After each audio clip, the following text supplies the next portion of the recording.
ഷാഫി പറമ്പിൽ MP-യെ വടകരയിൽ വെച്ച് തലയ്ക്കടിച്ച ഉദ്യോഗസ്ഥനെ പോലീസിന് കണ്ടെത്താൻ പറ്റിയില്ല. പക്ഷേ ഷാഫി പറമ്പിൽ ആ പോലീസ് ഉദ്യോഗസ്ഥനെ കണ്ടെത്തി. അയാൾ അടിക്കുന്ന ദൃശ്യം നമ്മൾ CCTV ദൃശ്യത്തിലും ചാനലുകാരുടെ ദൃശ്യത്തിലൊക്കെ കണ്ടു. ആളെ തിരിച്ചറിഞ്ഞില്ല. ഹെൽമറ്റ് വെച്ചിട്ടുണ്ടായിരുന്നു. കൺട്രോൾ റൂമിലെ സർക്കിൾ ഇൻസ്പെക്ടറായ അഭിലാഷ് ഡേവിഡ് എന്ന വ്യക്തിയാണ് തലക്കിട്ടടിച്ചത്. ഒന്നല്ല 3 പ്രാവശ്യം അടിച്ചു. ഷാഫി പറമ്പിലിനെ കൊല്ലാൻ തന്നെയായിരുന്നു അടി. അതുകൊണ്ടാണല്ലോ ചുമ്മാ നിന്ന ഷാഫി പറമ്പിൽ സംസാരിച്ചുകൊണ്ടിരുന്ന ഷാഫി പറമ്പിൻ്റെ തലക്കിട്ട് അയാൾ ലാത്തി കൊണ്ടടിക്കുന്നത്. പക്ഷേ ഹെൽമറ്റ് വെച്ചിട്ടുണ്ട്. അയാളെ അറിയാതിരിക്കാൻ അയാൾ എല്ലാ കവറുകളും അയാൾ നടത്തിയിട്ടുണ്ട്. അതിനുശേഷം ഷാഫി പറമ്പിൻ്റെ അടുത്ത് നിന്ന ആൾക്കാരുടെ പിന്നിൽ നിന്ന ഒരു നിര പോലീസ് ഉദ്യോഗസ്ഥന്മാർ എല്ലാവരും ഹെൽമറ്റ് വെച്ചിട്ടുണ്ട്. അതിൻ്റെ ഇടയ്ക്ക് നിന്നയാൾ 3 പ്രാവശ്യം ആങ്ങി തലക്കിട്ട് വ്യക്തിയെ നോക്കി അടിക്കുന്നത് നമ്മൾ കണ്ടു. അതൊരു അറ്റംപ്റ്റ് ടു മർഡർ തന്നെയാണ്, യാതൊരു സംശയമില്ല. ഷാഫി പറമ്പിൽ ദയവായി അവിടുത്തെ പോലീസ് സ്റ്റേഷനിൽ പോയി ഈ മൊഴി പകർത്തി ഒരു കേസ് അയാളുടെ എതിരായിട്ട് എടുക്കണം. Attempt to murder.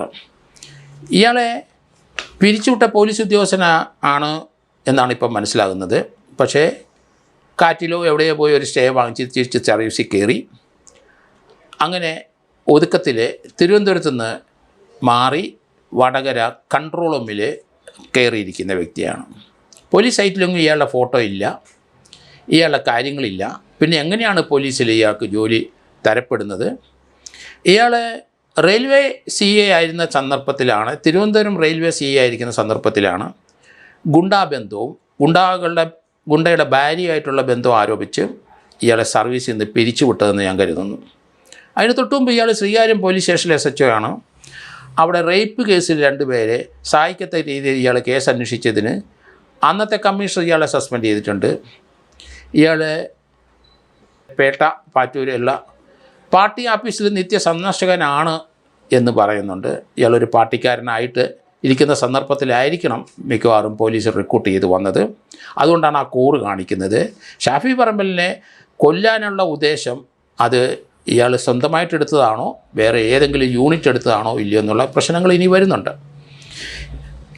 2024 അസംബ്ലിയിലെ മുഖ്യമന്ത്രി പിരിച്ചുവിട്ട പോലീസ് ഉദ്യോഗസ്ഥരുടെ കാര്യം പറഞ്ഞിരുന്നു. 108 പേരെ പിരിച്ചുവിട്ടെന്നാണ് അദ്ദേഹം അസംബ്ലിയിൽ പറഞ്ഞത്. അത് അസംബ്ലി റെക്കോർഡിലുണ്ട്. 3 DYSPമാരും 4 CIമാരും 5 SIമാരും 10 CPIമാരും ഉൾപ്പെടെ 22 പേര് ഇവരുൾപ്പെടെ 108 പേരെ പിരിച്ചുവിട്ടു എന്നാണ് അസംബ്ലി പറഞ്ഞത്. അവർ ഡിപ്പാർട്ട്മെൻ്റ് എൻക്വയറി അതുപോലെ കേരള അഡ്മിനിസ്ട്രേറ്റീവ് ട്രിബ്യൂണലിലൊക്കെ കയറി ഇറങ്ങി തിരിച്ചു വന്നിട്ടുണ്ടാവാം. പക്ഷേ അത് ഗവൺമെൻറ് എടുക്കണമെന്ന് നിർബന്ധമില്ല. ആ ഓർഡർ കാറ്റിൻ്റെയോ ഏതെങ്കിലും കൃത്യമായ ഓർഡർ ഉണ്ടെങ്കിൽ, ഹൈക്കോടതി ഓർഡർ ഉണ്ടെങ്കിൽ അത് തീർച്ചയായിട്ടും ഹൈക്കോടതിയിൽ അപ്പീൽ കൊടുക്കാം. അതിന് ആ ഡിസിപ്ലിനറി അതോറിറ്റി ആരാണ് പിരിച്ചുവിട്ടത്, ആരാണ് തിരിച്ചെടുത്തത്, ഒരു DIGയോ IGയോ ആകാം, അദ്ദേഹത്തിനെതിരായിട്ട് നടപടി വേണമെന്നാണ് ഞാൻ കരുതുന്നത്. കാരണം ഇത്ര ഗുരുതരമായ തെറ്റാവർത്തിച്ചുകൊണ്ടിരിക്കുന്ന ഒരു പോലീസ് ഉദ്യോഗസ്ഥനെ ഇപ്പോൾ ഒരു MBA അടിച്ച് തലയ്ക്കടിച്ച് കൊല്ലാൻ ശ്രമിച്ചിരിക്കുകയാണ്. അതെന്തിനു വേണ്ടി? മോട്ടീവ് എന്ത്?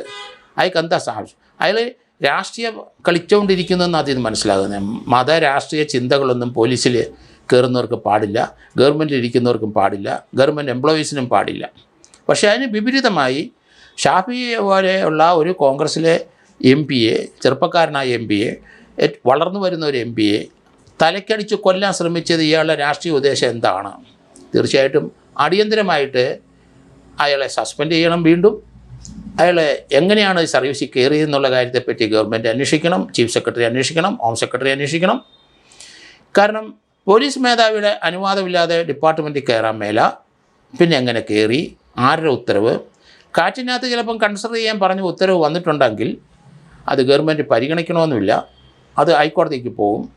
ഹൈക്കോടതി പോയാലും ഗവൺമെൻറ് കൗണ്ടർ ചെയ്യാം. ഇതുപോലെയുള്ള ക്രിമിനൽസിനെ പിരിച്ചുവിട്ടു എന്ന് ഗവൺമെൻറ് പറഞ്ഞത് അത് ഇവിടുത്തെ കാറ്റിലെ ആ ക്രിമിനലിനെതിരായിട്ട് അനുകൂല ഓർഡർ വരികയോ ഹൈക്കോടതി വരികയോ ചെയ്താൽ സുപ്രീം കോടതി വരെ പോകാം. അത് തന്നെയല്ല, ഭരണഘടന അനുസരിച്ച് തീർച്ചയായിട്ടും ഒരു ഗവൺമെൻറ് റൈറ്റ് ഉണ്ട് ഒരു ജീവനക്കാരനെ പിരിച്ചുവിടാൻ. അതിനും ധൈര്യം കാണിക്കണം. പക്ഷേ ഇതുപോലെയുള്ള ഒരാളെ, ഇത്രയും ഗുരുതരമായ ഒരു തെറ്റ് ചെയ്ത ഒരാളെ അവിടുത്തെ റൂറൽ എസ് പിക്ക് കണ്ടുപിടിക്കാൻ പറ്റില്ല. ആ റൂറൽ എസ് പി ഒരു ഫെയിലിയറാണ്. അവിടെ ലോ ആൻഡ് ഓർഡറും കംപ്ലീറ്റ് വഷളായി. അദ്ദേഹത്തിന് പരിക്കേറ്റിട്ടുണ്ട്. ഇപ്പം ആ റൂറൽ എസ് പി അറിഞ്ഞില്ല ഇങ്ങനൊരാളാണ് അടിച്ചതെന്നും അത് കണ്ടുപിടിക്കാൻ അദ്ദേഹത്തിന് കഴിഞ്ഞില്ല. കഴിവിട്ട ഒരാളാണെന്ന് പറയാനൊക്കെ ഉള്ളൂ. എന്തുകൊണ്ടാണ് അയാൾ നിയോഗിച്ച പോലീസ് ഉദ്യോഗസ്ഥരിൽ ഒരാൾ ഒരു എം പിയുടെ തലക്കടിച്ചിട്ട് എന്തുകൊണ്ട് ആ പോലീസ് ഉദ്യോഗസ്ഥനെ കണ്ടുപിടിച്ചില്ല? അപ്പം പത്രക്കാരൊക്കെ എഴുതിയിരുന്നു അത് ഗുണ്ട ആയ ഒരാൾ പോലീസ് വേഷം ധരിച്ച് അവിടെ വന്നതാണ്. പക്ഷേ ഗുണ്ടയല്ല, പോലീസ് ഉദ്യോഗസ്ഥൻ തന്നെ. അയാൾക്ക് ഗുണ്ടാപ്പണി ഉണ്ട് എന്ന് പറയേണ്ടി വരും. കാരണം ആ ഗുണ്ടകളുമായിട്ടുള്ളൊരു ബന്ധം, അതിലൊരു ഗുണ്ടയുടെ ഭാര്യയായിട്ടൊരു ബന്ധം, ഇങ്ങനെയൊക്കെയുള്ള ആരോപണം ആണ് അന്ന് പത്രത്തിൽ വന്നത്. അത് വെച്ചിട്ടാണ് അയാളെ പോലീസ് പിരിച്ചുവിട്ടത്. എങ്ങനെ കയറി രഹസ്യമായിട്ട് അയാൾ ഒരു പോസ്റ്റിംഗ് എങ്ങനെയാണ് വടകര കൺട്രോൾ റൂമിൽ വാങ്ങിച്ചത്, ഇതുപോലുള്ള കാര്യങ്ങളെപ്പറ്റി ഇനി അന്വേഷിക്കണം. അതിൽ ആരാണ് പോലീസ് സർവീസിലുള്ള അയാളെ സഹായിച്ചത്, ഏത് ഡിസിപ്ലിനറി അതോറിറ്റിയാണ് സഹായിച്ചത്, അദ്ദേഹത്തിന് എതിരായിട്ട് അടിയന്തരമായ നടപടി ഗവൺമെൻറ് എടുക്കണം. കാരണം ഇത് തീർച്ചയായിട്ടും കേരള പോലീസിന് വളരെ മോശമായ ഒരു അവസ്ഥയിലേക്ക് കൊണ്ടെത്തിക്കുന്നതാണ്. കാരണം കേരള പോലീസിലുള്ള ഒരാൾ ഒരു എം പിയുടെ തല ഒരു കാര്യവുമില്ലാതെ അണികളുമായിട്ട് സംസാരിച്ചുകൊണ്ട് ഇടയ്ക്ക് ഇയാളെ ഇടയ്ക്ക് നിന്ന് തലക്കിട്ട് 3 പ്രാവശ്യം അടിച്ചാണ്. പോലീസ് ലാത്തിച്ചാർജോ പോലീസിൻ്റെ ഒരു നടപടിയുടെ ഭാഗമല്ല. വ്യക്തിപരമായി അയാൾ ദുരുപയോഗം ചെയ്തിരിക്കുന്ന അയാളുടെ അധികാരം, അയാളുടെ യൂണിഫോം, അയാളുടെ ലാത്തി, അങ്ങനെയുള്ള ഒരു വ്യക്തിയാണ് ഈ കുറ്റകൃത്യം ചെയ്തതെന്ന് ഷാഫി പറമ്പിൽ ഇപ്പം പ്രസ് കോൺഫറൻസിൽ പറഞ്ഞിരിക്കുന്നു. തീർച്ചയായിട്ടും ഷാഫി പറമ്പിൽ നേരത്തെ ഞാൻ പറഞ്ഞിരുന്നു, പാർലമെൻറ്റിലെ ഒരു എം പിയെ അവരുടെ വ്യക്തി സ്വാതന്ത്ര്യമോ ഒരു എം പിയെ അവമാനിക്കുകയോ ഗുരുതരമായി പരിക്കേൽക്കുകയോ ചെയ്തിട്ടുണ്ടെങ്കിൽ അതൊരു പ്രിവിലേജ് കമ്മിറ്റിക്ക് ആ പരാതി കൊടുക്കണം. ആ പോലീസ് ഉദ്യോഗസ്ഥന്മാർ ആ ആരോപണം ശരിയാണെങ്കിൽ 7 ദിവസം തീഹാർ ജയിലിൽ അവരെ പാർപ്പിക്കാനുള്ള അധികാരം സ്പീക്കർക്കുണ്ട്, ലോക്സഭാ സ്പീക്കർക്കുണ്ട്. അത് ഹൈക്കോടതിയിലോ സുപ്രീം കോടതിയിലോ ചലഞ്ച് ചെയ്യാൻ കഴിയില്ല എന്നുള്ളതാണ് അതിൻ്റെ ഒരു പ്രത്യേകത. അതുകൊണ്ട് ഷാഫി പറമ്പിൽ കൊടുക്കുന്ന എസ് പിക്കെതിരായിട്ടും ഒരു പരാതി പാർലമെൻറ്റ് സ്പീക്കർക്ക് കൊടുത്തപ്പം അടിച്ച പോലീസ് ഉദ്യോഗസ്ഥൻ ആരാണ് എന്ന് അതിനകത്ത് പറയാൻ കഴിഞ്ഞിട്ടുണ്ടാവില്ല. അതുകൊണ്ട് അത് അയാളെ കണ്ടെത്തേണ്ടത് ആ വ്യക്തി ആരാണെന്ന് അറിയേണ്ടതും ഷാഫിക്കും കോൺഗ്രസിനും ഒരു അടിയന്തരമായ ഒരാവശ്യമായിരുന്നു. അവർ അത് കണ്ടുപിടിച്ചു. ആളെ വ്യക്തമായി.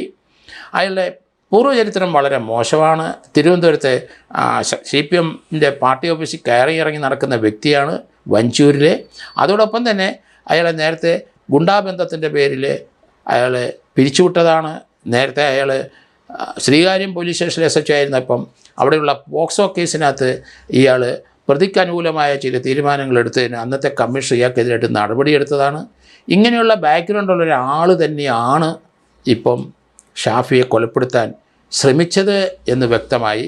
അതുകൊണ്ട് ഷാഫിയുടെ മൊഴി പകർത്തി അടിയന്തരമായിട്ട് ഒരു കേസ് രജിസ്റ്റർ ചെയ്യണം, അറ്റംപ്റ്റ് ടു മർഡർ. ആ കേസിനകത്ത് ഇയാളെ നിയോഗിച്ച ആരാണ് അവിടെ ഡ്യൂട്ടിക്ക് നിയോഗിച്ചത്, ആ പോലീസ് ഉദ്യോഗസ്ഥൻ ആരായാലും ശരി അയാളും പ്രതിയാകും.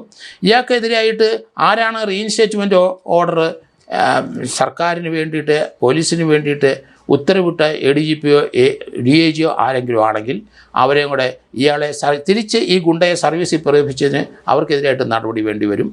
അങ്ങനെ നടപടിക്രമങ്ങൾ ധാരാളം ഇതിനകത്ത് ഇനി സർക്കാർ പാലിക്കേണ്ടിയിരിക്കുന്നു. കാരണം ഒരു MPയുടെ തലക്കടിച്ച MPയെ കൊല്ലാൻ ശ്രമിച്ചതാണ്. അതെന്തായാലും പിടിക്കപ്പെട്ടു പ്രതിയെ. അയാളെ തീർച്ചയായിട്ടും അയാൾക്കൊരു കാരാഗൃഹവാസത്തിൽ എത്തക്ക രീതിയിലുള്ള കാര്യങ്ങൾ പ്രോസിക്യൂഷൻ നടപടി ഉണ്ടാകണം എന്ന് തന്നെയാണ് ഞാൻ പറയുന്നത്.